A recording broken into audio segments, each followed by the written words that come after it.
Daqui a pouco a gente vai dar uma olhada, claro, mas isso daqui são as operações que você pode trabalhar em banco de dados espaciais. Tá? Você pode identificar quando que um ponto é coincidente com um multipoint, quando que vários conjuntos de points, ou seja, multipoints são coincidentes. Tá? Imagine que você queira descobrir quando que uma pessoa está dentro de um determinado local. Você chamou aquele local de um ponto, e a pessoa também é um ponto. Então você pode utilizar aquela operação ali na linguagem SQL, né, em um aplicativo de banco de dados espacial para buscar todas essas informações aqui. Né.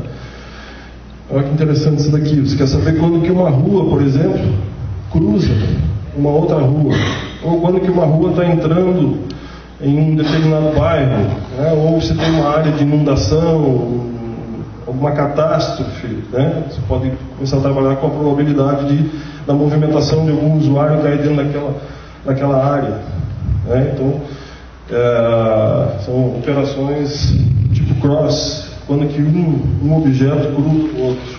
Né? Objetos são disjuntos, né? Quando que não existe interseção entre esses objetos. Quando que um objeto contém o outro na sua totalidade, quando que um objeto intersecta o outro, enfim, tem uma série de possibilidades de operações que você pode trabalhar com banco de dados espacial. Né? Esse daqui é bastante interessante. O buffer, mais uma vez, imagine que isso daqui seja um rio, né? Lógico que você pode construir isso em vários pontos lá e deixar ele não exatamente retinho assim. E você pode oferecer para ele, em cima dele, uma operação de buffer e identificar, por exemplo, uma margem de inundação daquele rio. E aí você pode trabalhar sobre esse banco de dados dizendo, ó, não construa nessa área aqui, porque nessa área aqui existe a possibilidade de trabalhar de você sofrer inundação, de você perder o investimento que você tem naquela área lá. Um banco de dados que eu vou mostrar para vocês também de forma bem rápida, o PostGIS, ele é uma extensão do PostgreSQL. Ele oferece a utilização de estruturas de armazenamento e manipulação de banco de dados geográficos. E, na minha opinião, para mim, é o melhor banco de dados geográfico que existe. Tá? Eu já trabalhei com outros bancos de dados que não são gratuitos e o PostGIS, para mim, dá um baile em todos eles. Tá? Uma das vantagens, totalmente free, que abre a possibilidade de conexão para diversos sistemas de informações geográficas para trabalhar buscando informação dentro desse banco de dados. Tá? Deixa eu ver se eu tenho ele preparado aqui para o banco de dados. Então esse daqui, essa é a telinha lá de uma consulta lá no banco de dados. Tá? Só jogar fora essa tabela. Então, por exemplo, eu quero criar essa tabela aqui, a tabela geometria. Então ela tem dois atributos. Um atributo que é o nome daquela geometria e um atributo, veja o tipo de dados. Tipo de dados geométrico. Tipo de dados geométrico, eu estou dizendo que ali dentro daquele atributo chamado geom, eu vou armazenar um dado geométrico. Pode ser um ponto, pode ser uma linha, pode ser uma line string, pode ser um polígono, enfim, pode ser um monte de coisa. Veja que é um tipo de dados geometria. Eu posso trabalhar com um tipo de dados geográfico. Por que o dado geográfico é diferente do tipo de dado geométrico? Quando você calcula a distância, por exemplo, daqui a Joinville, se eu faço esse cálculo considerando um tipo de dado geométrico, eu tenho um resultado. Se eu faço esse cálculo considerando um tipo de dados geográfico, eu tenho um outro valor. Por que eu tenho um outro valor? Porque no dado geográfico ele leva em conta a curvatura da Terra. Né? Então é um outro tipo de cálculo que é feito. Então são vários tipos de dados que você tem para trabalhar. E aqui eu estou inserindo informações lá dentro do meu banco de dados. Então construí a tabela ali, o primeiro registro eu vou inserir um ponto, um outro line stringer. Veja esse line stringer. Começa nesse ponto, passa por esse daqui, vai até lá. Um polígono, veja que o polígono inicia num ponto e termina no mesmo ponto. Por quê? Porque o polígono parte do princípio que é algo fechado. Vários polígonos e tem uma coleção ali de pontos. Então, muito tranquilo também de você trabalhar. Seleciona lá o que você quer fazer. E ele não funciona. Faltou aqui um outro.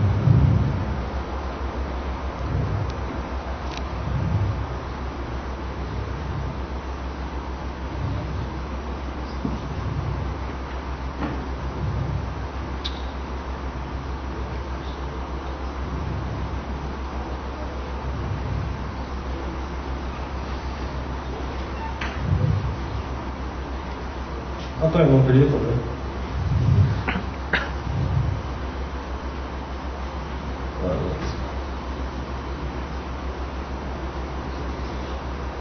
Ó.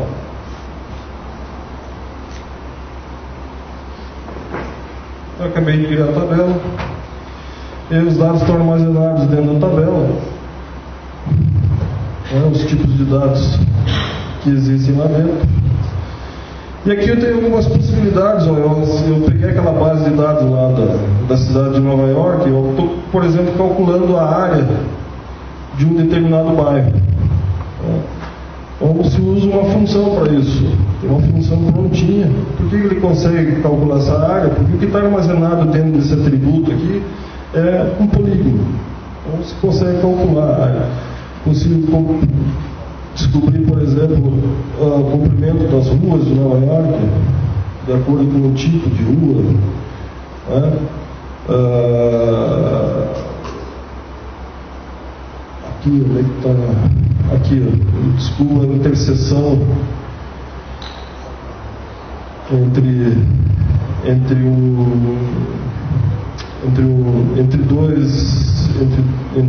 dois bairros, distância entre objetos e por aí vai, né? E aí imagine o seguinte: isso você está trabalhando na base de dados, mas você quer ter a forma mais interessante de visualizar tudo isso daí.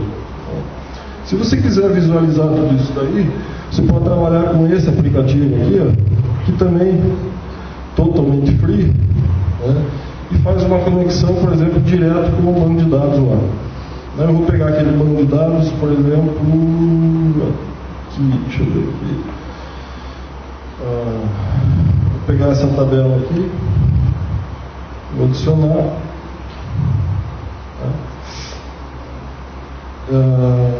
Vou adicionar agora, quero adicionar as estações de metrô dentro lá daquela visualização. Então veja.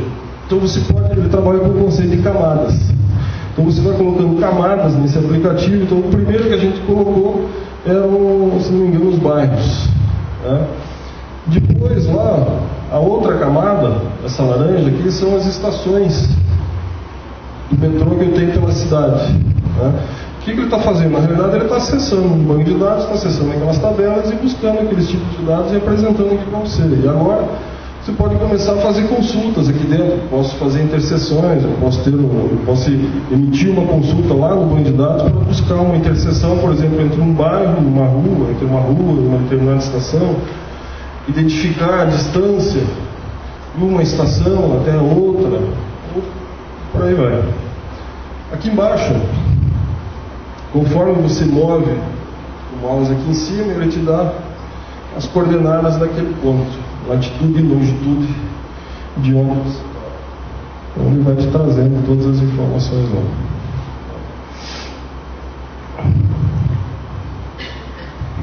Então, banco de dados jogado, basicamente é isso daí. Tá? Tem muito mais coisas também por aí. Fixam nisso. Eu vou falar rapidamente para vocês sobre trajetórias. O que é trajetória? Qualquer objeto que se mova percorre uma trajetória. E hoje em dia, a diferença é que hoje em dia existe tecnologia suficiente para você armazenar essas trajetórias, seja através da telefonia celular, seja através de sensores em veículos, então, mas hoje já existe tecnologia suficiente para você identificar essas trajetórias. Cada vez que você se move, você consegue gerar essas informações e armazenar num banco de dados. Então imagine, você armazena tudo isso num banco de dados geográfico. Em que tipo de dados? Tipo de dados geométrico ou geográfico, né? Você armazena num ponto. E aí você tem a localização dos objetos, né? Esse conjunto de dados, se você ordenar eles cronologicamente, é a trajetória dos objetos, né? Então, aquilo ali, aquele primeiro desenho lá, ali, você passando por o seu telefone celular, que todos vocês fazem isso, passam pela cidade, você está sujeito à cobertura de várias antenas, né? Se você consegue identificar esses pontos, você tem uma trajetória aproximada tudo. Ou quem trabalha aí com redes de sensores, esse tipo de coisa, também consegue buscar, identificar a trajetória de um determinado objeto. Ali no lado esquerdo você tem uma trajetória, no lado direito aquela trajetória dentro de uma tabela de banco de dados, um banco de dados geográfico. Aplicações disso: gerenciamento de tráfego, monitoramento de hábitos migratórios de espécie, telefonia celular, disseminação de doenças, eventos ambientais, um monte de aplicação. O problema é o seguinte: o problema é que você tem um grande volume de dados e precisa processar tudo isso de maneira praticamente instantânea. E não pode ficar armazenando esses dados, né? E além disso, você tem que trabalhar com a manutenção da privacidade. Então, um banco de dados espaço-temporal, existe um banco de dados chamado espaço-temporal, que é o mais próximo do banco de dados para armazenar a trajetória. Ele não armazena só informações espaciais, mas informações espaciais e temporais também.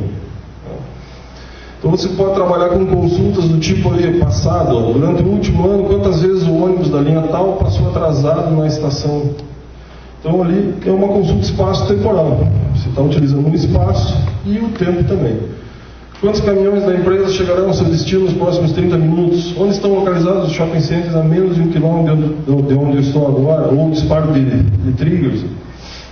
Envia uma mensagem cada vez que passar alguém dentro dessa área aqui. Então você está trabalhando para que todas essas consultas sejam respondidas, você precisa armazenar isso num banco de dados espaço-temporal. E aí, emprestando um pouco a tecnologia de banco de dados espaço-temporal, começa a surgir banco de dados para objetos móveis. Aqueles primeiro ali, ó, Database for Moving Objects, né, foi a primeira tentativa de você trabalhar com banco de dados para objetos móveis. Então, é um SGBD construído sobre uma camada acima de um banco de dados tradicional. O banco de dados que esse daí era o Oracle. Então, em cima do Oracle foi construída aquela outra aplicação ali para armazenar objetos móveis. Então, isso abriu a possibilidade de suporte para dados geográficos, combinando as funcionalidades com aquele SGBD que estava servindo de base, que na época era o Oracle. A mesma coisa ali, o outro, do Hermes, né? Suporta apenas um tipo de objeto móvel, né? Aquele que é representado por pontos móveis. E aí, esse daqui, foi, se não me engano, o último que surgiu, é um banco de dados que não foi construído sobre nenhum outro banco de dados. É um banco de dados de objeto móvel por si só, né? Ele mantém todas as informações. Basicamente, dois tipos de objetos móveis: pontos móveis, ou moving points, ou regiões móveis, ou moving regions. Então, os pontos móveis podem ser pessoas, veículos, enfim. E as regiões podem ser, por exemplo, uma tempestade, algum evento que esteja acontecendo e que se mova ao longo do tempo. Algum evento geográfico que se mova ao longo do tempo. Possibilidade de criação de tabela: eu crio uma tabela voo né? Então o atributo rota é do tipo multipoint, né? Então eu tenho uma rota, né, armazenada naquela base de dados, e embaixo ali eu tenho uma tabela clima, que tem um atributo área, que tem um tipo de dados move region. E aí eu posso buscar, por exemplo, uma interseção entre voo e clima, buscando identificar a probabilidade daquele avião cair dentro de uma região de tempestade. Então, basicamente, tem operadores de interseção, a interseção entre objetos e regiões, a distância entre duas trajetórias, a construção de uma trajetória, né, e quanto tempo dura uma determinada trajetória. Então, são possíveis consultas que você pode fazer sobre esse banco de dados. Veja que todas as consultas continuam utilizando a linguagem SQL. Deixa eu passar aqui para frente um pouquinho. Esse banco de dados aqui eu já consigo trabalhar com operações de similaridade, baseada em distância. Então, por exemplo, um tipo de consulta: as lojas a menos de 100 metros de onde eu estou e que tem oferta de roupas esportivas, ou as pessoas que passaram a menos de 100 metros de onde eu estou e já compraram essa roupa. Então começa a trabalhar com a questão de similaridade entre as consultas. E aí eu vou abandonar os bancos de dados móveis e vou passar ali para a parte da mineração de dados sobre banco de dados e trajetórias. Então eu vou fazer um foco específico aqui em informações semânticas. Porque imagine o seguinte: você recebe uma trajetória, mas você recebe a trajetória da seguinte maneira: ponto e tempo. Aonde que o cara está naquele instante de tempo, onde está naquele instante de tempo.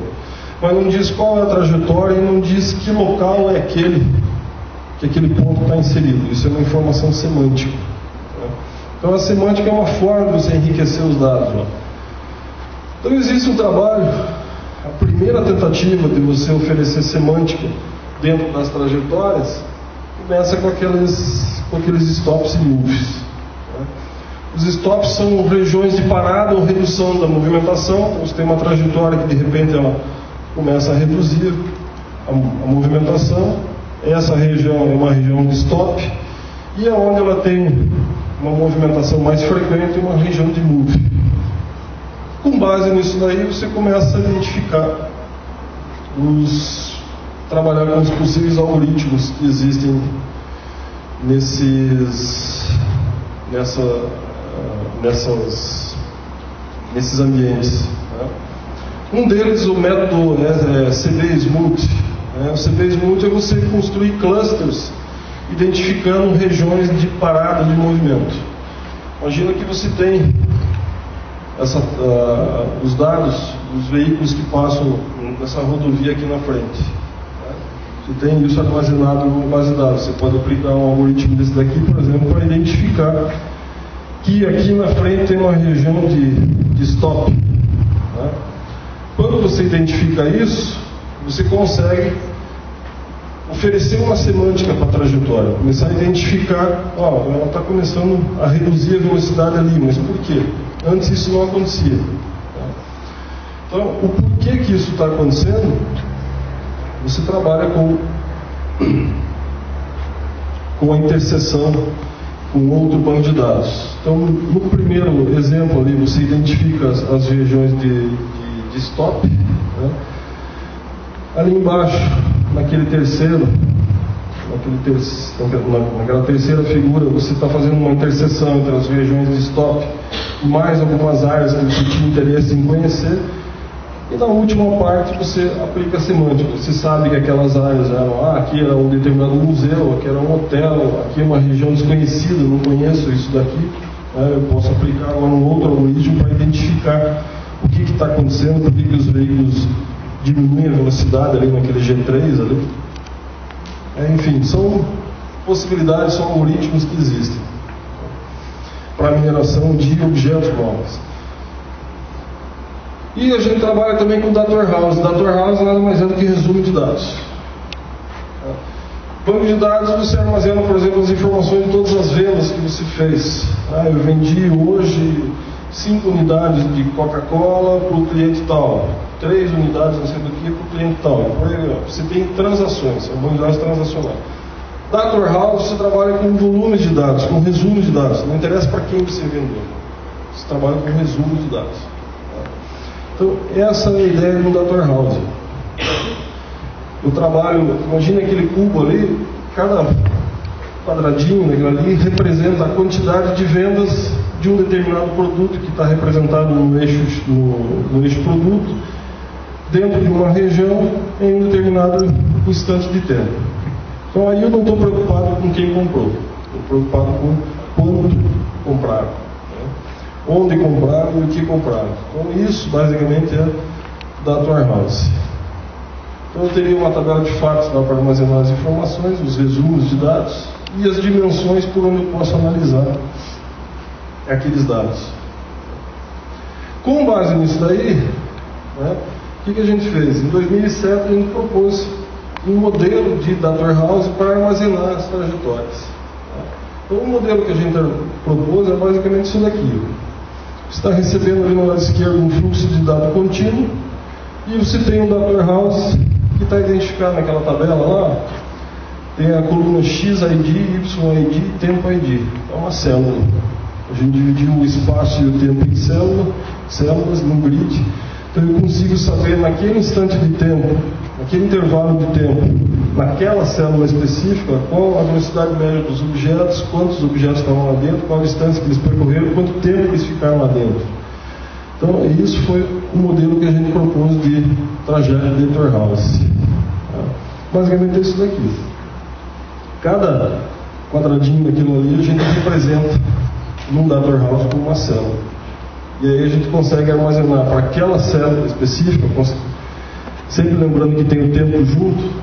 Então, nessa área aqui, das 2 horas da tarde até as 3 horas da tarde, passam 50 veículos, velocidade média de tanto, não me interessa quantos veículos passam. Então esse foi o modelo de Data Warehouse que a gente propôs lá. O armazenamento dele é nesse formato, o X e o YT para armazenar as larguras dos endereços lá naquelas células, e as medidas ali a partir do M. Então posso ter uma série de medidas lá dentro. Quantidade de veículos, velocidade, por aí vai. E essa primeira tela do aplicativo que a gente fez para validar esse modelo de Data Warehouse ficou horrível, mas funcionou. O usuário seleciona uma determinada área, aquilo ali está conectado com aquele Data Warehouse naquele modelo que a gente propôs, e você consegue acompanhar a evolução daquelas medidas ao longo do tempo. Você começa a extrair conhecimento de uma determinada área. E veja, sem violar a privacidade dos usuários. Você não sabe quais são os usuários, mas está extraindo conhecimento ali dentro. Tem uma outra proposta que os caras... esse pessoal fez essa proposta aqui baseada no nosso modelo. O que eles colocaram foi o seguinte: mais um operador. O operador faz o seguinte: o operador identifica quais são as trajetórias que são similares dentro daquela área e conta quantas delas são similares.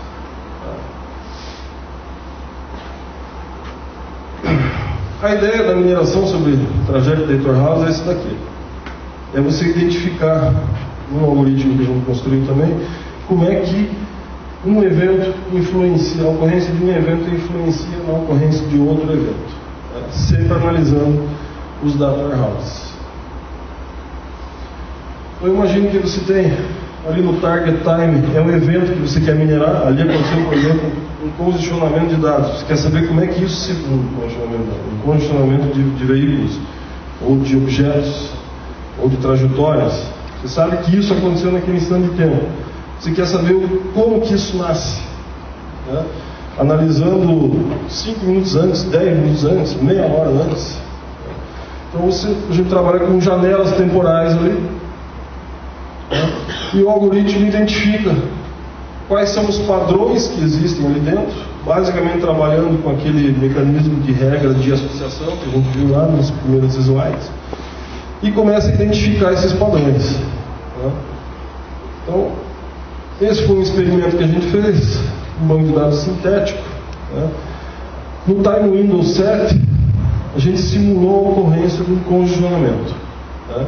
E a gente queria saber se o algoritmo conseguia identificar como que esse congestionamento acontece, por que ele acontece. Então, se você analisar, a gente voltou os 3 time loops para trás, desde o 4 até o 7. Se você analisar do 4 em direção ao 7, você vê que o time, ele passa de 14, vai para 16, depois para 18 e finalmente 19. O que é o time? O time é o tempo que os objetos ficam dentro daquela célula. Então, o tempo que os objetos ficam lá dentro cresceu. Né? A distância que eles percorrem dentro daquela célula diminuiu. Enquanto cresceu o tempo que eles estão lá dentro, diminuiu a distância que eles percorrem. A aceleração diminuiu, a presença é a quantidade de objetos. Entraram mais objetos lá dentro, então aumentou o número de objetos, aumentou o tempo que eles permanecem na célula, diminuiu a distância que eles percorrem lá dentro e a velocidade diminuiu. Até que chegou num ponto que o congestionamento finalmente aconteceu. Então aquilo ali mostra que o algoritmo consegue identificar qualquer evento que aconteça. Naquele evento ali a gente simulou um congestionamento. Isso é um banco de dados sintético. Depois a gente trabalhou com um banco de dados real, que é um banco de dados, são as trajetórias de um veículo na cidade do Rio de Janeiro. Aquilo ali é a representação das trajetórias lá naquele aplicativo que eu mostrei para vocês. E aí a gente utilizou aquele algoritmo CB-Smooth para identificar quais eram as áreas de tráfego lento. Identificaram quais eram as áreas de tráfego lento, a gente aplicou o nosso algoritmo para saber se o nosso algoritmo conseguia descobrir o porquê que aquelas regiões se formaram. E aí começam a aparecer os resultados também. Então, aceleração positiva, depois acontece um decréscimo na aceleração, até que a aceleração fica nula, a distância começa a diminuir e a velocidade também começa a diminuir. A conclusão que a gente chegou nisso daqui é que aquela área que a gente estava minerando lá não é um congestionamento, mas pode ser alguma área em que aconteça, como aqui na frente acontece o pardalzinho que está ali, aquele radar ali, e começa a diminuir a velocidade. Então não é um congestionamento. Por quê? Porque esse padrão aqui não é característico de um congestionamento. Então, conclusão de tudo isso daí. Trajetória de objetos móveis começa esse estudo, quer dizer, esse estudo já tem alguns anos, mas começa a ter agora mais resultados. A utilização de warehouse e mineração de dados sobre esses volumes de dados começa a se desenvolver, então tem muita área para pesquisar, muita aplicação disso em várias áreas, tem muita coisa que se pode estudar. A crescente produção desses dados de trajetória começa a aparecer como um desafio. Como é que a gente vai conseguir manter essas informações? Eu vejo que tem basicamente 3 propostas para banco de dados de objetos móveis. Mas tem muita coisa que esses bancos de dados não resolvem. Para Data Warehouse, então, tem muitas outras propostas, tem umas 2, 3 também. E os cenários de aplicação dessa tecnologia se multiplicam a cada dia. A gente está com 2 projetos aqui no campus. Um deles para trabalhar com uma outra versão daquele modelo de Data Warehouse e outro para trabalhar com a identificação dos padrões de trajetórias das embarcações aqui na Baía da Babitonga. O problema é que pouca bibliografia disponível. A boa notícia é um comercial. O lançamento do primeiro livro sobre o tema em todo o Brasil vai acontecer no próximo mês, provavelmente nesse mês ainda. É esse livro aqui. Esse livro aqui eu tive a oportunidade e o prazer de construir ele junto com a professora Vânia, da Federal de Santa Catarina. A gente trabalhou durante mais de um ano na formatação desse livro, em buscar todas as informações que a gente queria. O objetivo nosso qual que era? O objetivo era trazer essa área de objetos móveis, de trajetórias para os alunos da graduação e os alunos da pós-graduação. Então tudo isso que eu falei hoje aqui, bem rápido, e que um monte de gente dormiu, Tudo isso daqui vai estar nesse livro aí, né? Então esse livro, com muito orgulho, deve sair. A gráfica disse que vai entregar para a gente já na semana que vem, nem no final dessa semana já, né? Então é um trabalho de mais de um ano de pesquisa. Toda pesquisa que a gente fez, quer dizer, tem coisa que a gente fez que não está ali ainda, mas é muito interessante, quem tem interesse em conhecer isso daí. A ideia disso é apresentar os principais conceitos, aplicações e pesquisas que a gente fez e que o pessoal, que um monte de gente faz na área também. Servir como material de apoio para estudante de graduação que tem interesse na área e estimular que a pesquisa nessa área do conhecimento se desenvolva, tá?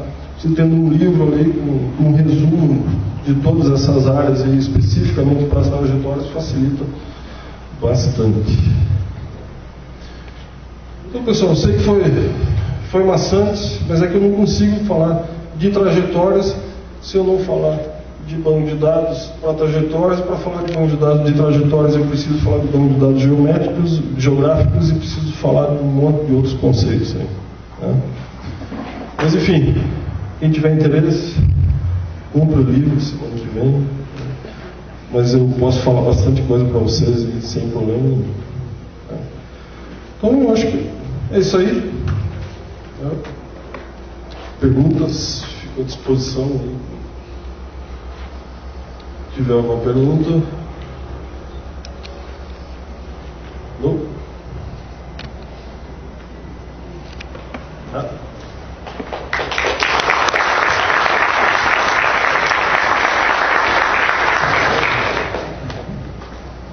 Só queremos então agradecer o Fernando pela palestra dele. A Sabrina vai fazer a entrega de uma lembrança aqui do Fernando. Ninguém tem nenhuma pergunta mesmo, pessoal? Tranquilo?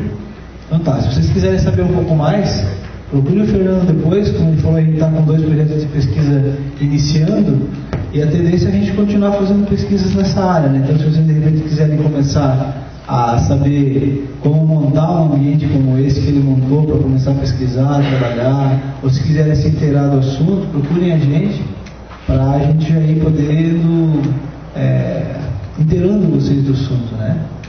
Vocês percebam que é uma coisa que a gente pode depois ver com o Fernando, né? Será que eu consigo fazer isso no meu próprio notebook? Será que eu consigo instalar isso em casa e sair trabalhando? Eu preciso de um baita computador para trabalhar. Então são coisas que a gente pode ir resolvendo, né?